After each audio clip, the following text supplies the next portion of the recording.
May is National Pet Month. We are celebrating with one of our favorite shows on television, Critter Fixers, Country Vets. We have two of the stars here, Dr. Ferguson and Dr. Hodges. And of course, the other stars are the pets themselves. Oh, no doubt. No doubt about it. Let's talk about this upcoming Saturday episode. I mean, we have a duck, we have a rabbit, we have a cat, we have a snake, we have a goat, we have a dog. I mean, there's just so much packed into this episode. Hey, that's what we do. That's our daily life. That's the beautiful thing about Critter Fixer. Our slogan is "We treat them all." You never know what you may get. We have everything in there. I do want to talk about the both of you training the next generation and being open to being mentors to them.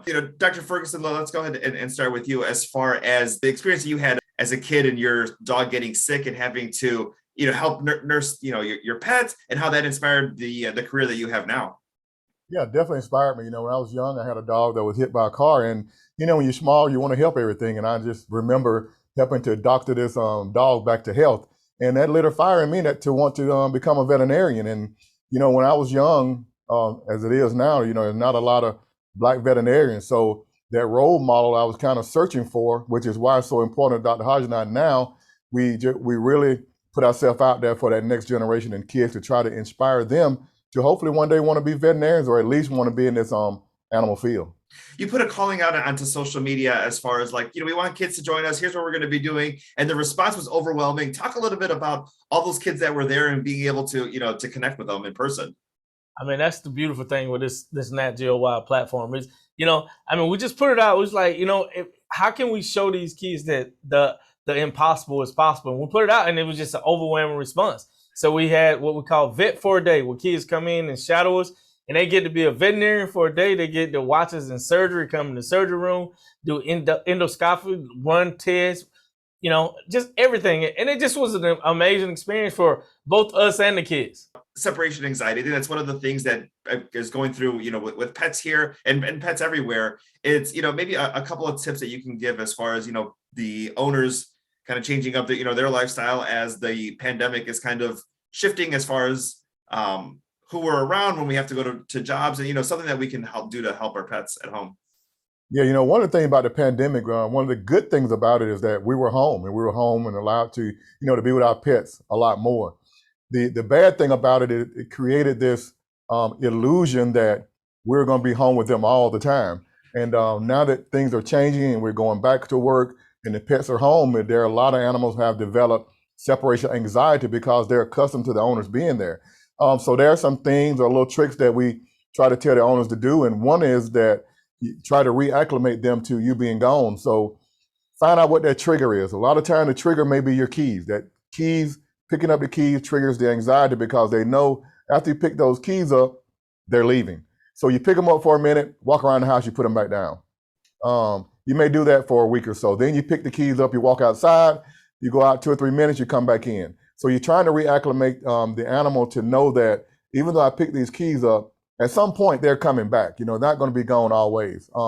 But so those are some of the behavior alteration that we try to do. But sometimes that's not enough. It's not enough. Sometimes you got to go a little bit further. And just like people, you have to have a little medical intervention, and we use Prozac.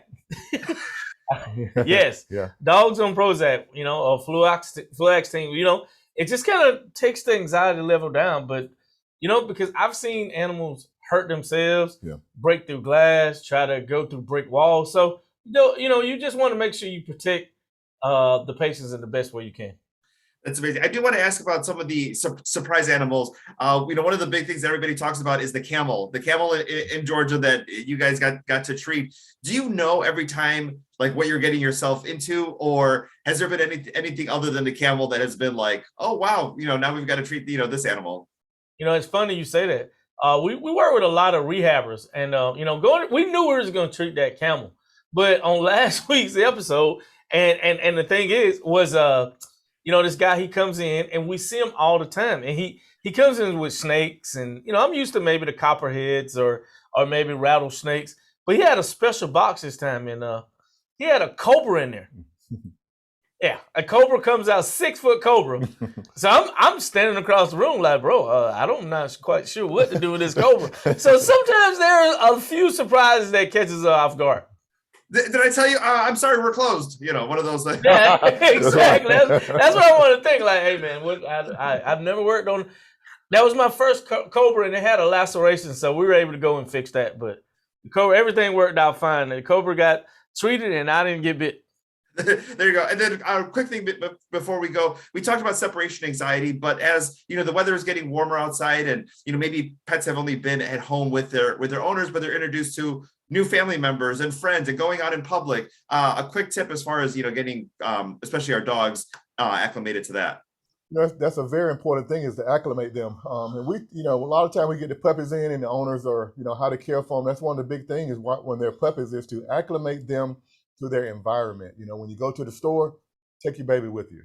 When you go to the park, allow people to be able to touch, to feel, so the dog becomes accustomed to those things and not fearful. A lot of time when dogs have issues with biting, it's not that they're very mean or aggressive, they're just not trusting. And we call them fear biters because they're afraid of different things.